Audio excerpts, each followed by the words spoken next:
त्याची प्रचिती तिथून काही येत नाही. खरं म्हणलं तरी काही कोल्हापूरचे संस्कार वाटत नाही. आणि त्यामुळं अमित शहा हे कोल्हापुरात शिकले का आणखीन कुठं शिकले हे मला माहिती नाही.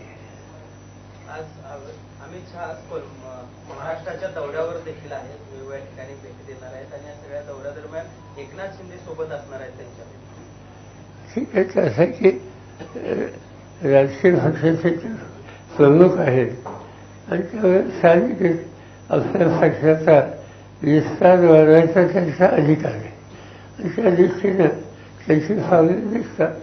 पण या दरम्यान ऑपरेशन टायगर या गोष्टीची चर्चा होताना पाहायला मिळते. काही काँग्रेस आणि राष्ट्रवादीचे लोकप्रतिनिधी आमच्या संपर्कात असल्याचा दावाही केला जातो.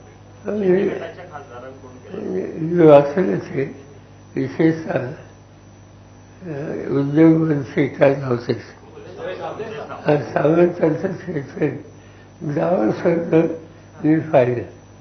म्हणजे भाजलेली गुंतवणूक करण्यासाठी ते गावासाठी गेले होते का लोक होण्यासाठी गेले होते हे मला माहीत नाही. पण त्यांनी गावासरनं जी काही विधानं केली ती मुख्यमंत्र्यांच्या गावासाठी जो उद्देश होता त्याच्याशी सुसंगत नव्हती. मेळाव्यामध्ये देखील त्यांनी त्याचा पुनरुच्चार केला. काँग्रेसची देखील ठाकरे गटासोबत काँग्रेसचे देखील काही आमदार संपर्कात आहेत एकनाथ शिंदे यांच्या, असं त्यांचं म्हणणं. बघूया ते सांगतात बघूया.